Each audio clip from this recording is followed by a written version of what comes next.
All right, everybody, so let's jump right into week one of our content. And as you probably have noticed, as you scanned through the curriculum, we've got a lot of info coming your way. So let's jump right into it since we've only got 7 weeks to learn everything you need to know about being a social worker.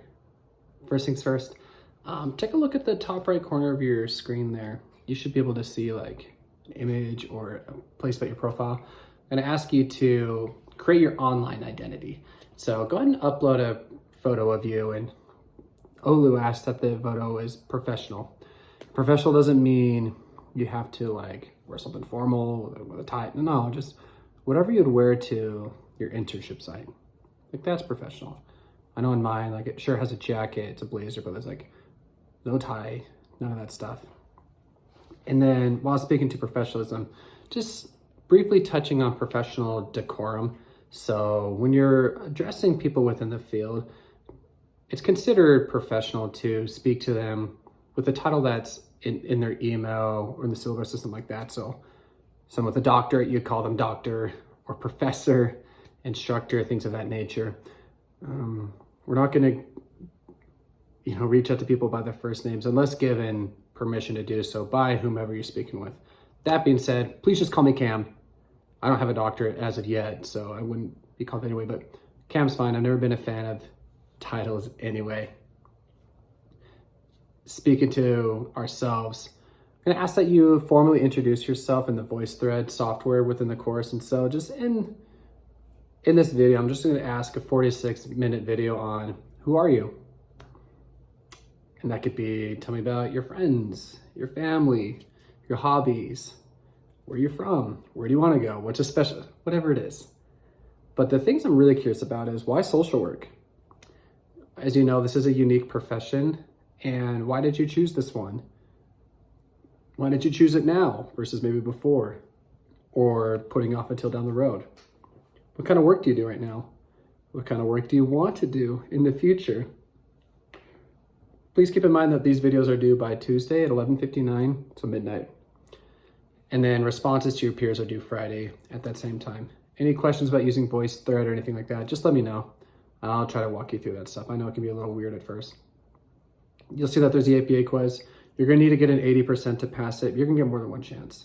So just read through it, take the test, and just get some of the information that you need to know. APA is incredibly important. Hopefully you have the opportunity to use APA in your undergrad, but do know that any sort of psychological, field of study, research, whatever it is, you're going to use APA. And so this will be something you need to familiarize yourself throughout the entirety of your master's degree. And if you choose to pursue a PhD, congratulations, APA is not going anywhere. So shifting gears before that, little sip of tea. Because I've been up all night doing my own homework for school. What is a social worker? And so I just want you just to chew on that for a moment. What does your mind come up with when I ask you, what is a social worker? It might be an image, some behaviors, what have you. A social worker is someone who has integrity and emphasizes ethics and professionalism. Social workers are unique to other professions because I believe they have a really strong sense of identity or a sense of self. That doesn't just mean like the things that we're interested in, what's fun, the food we like sure that's important, but what really makes us tick. In the supervision that I do, when you're working with patients, I'll ask like the social workers, or I'll inform them that working with other people is almost like holding up a mirror. You'll learn just as much about yourself as you do other people when you're in practice. In addition to that, learning what your privileges are, what you came up with, your resources or lack thereof. I can confidently state that I am a man who is privileged, and understanding that I have privilege and I've learned some things that weren't earned and I didn't have to fight as hard as some of my peers have. Recognizing my privilege is incredibly important, and doing my part to advocate for social justice is incredibly important. Social workers are critical thinkers. They, especially in regards to practice. It doesn't mean criticizing, it's more just really understanding how behaviors are happening, learning to really connect the dots. We're lifelong learners. This is an evolving profession. And again, learning about yourself as we develop. We engage evidence-based practice. Like I mentioned in my last video, I engage in EMDR, CPT, acceptance and commitment therapy, DBT, motivational interviewing. We'll talk a little bit about that. We're using evidence-based practice. And then as compared to other counseling professions, social workers are what we call systems focused.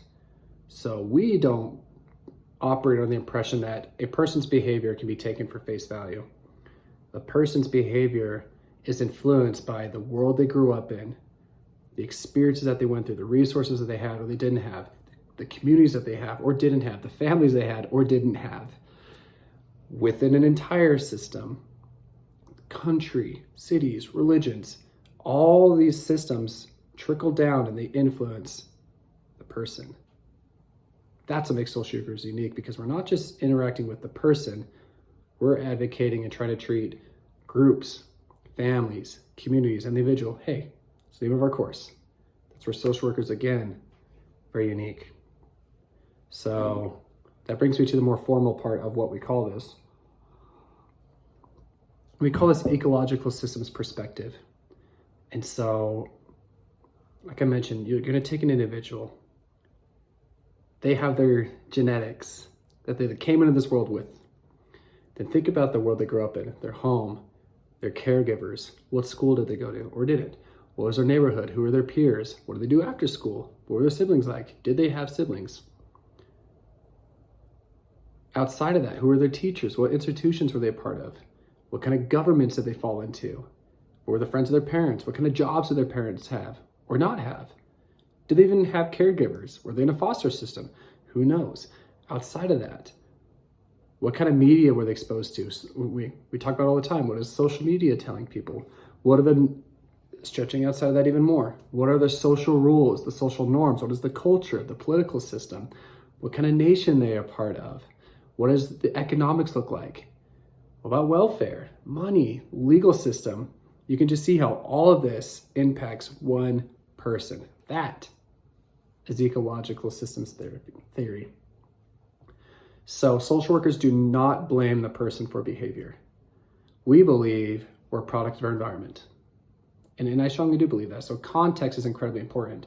And when you're going through your practice, not only are we trying to assess for behavior, come up with a diagnosis, all that stuff's really important. But how is that influenced? Where did that come from?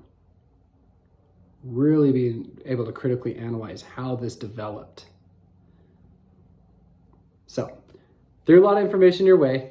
That being said, any questions at all, please feel free to reach out to me. We're going to dive way more into this stuff in the content throughout the week. If you got questions for me, you can email me, but I am going to ask that you put it in the Ask the Instructor section, because if you've got a question, odds are some of your peers do as well. So throw that in there. Peers, if they've got some answers, please throw that stuff in there. Have a discussion.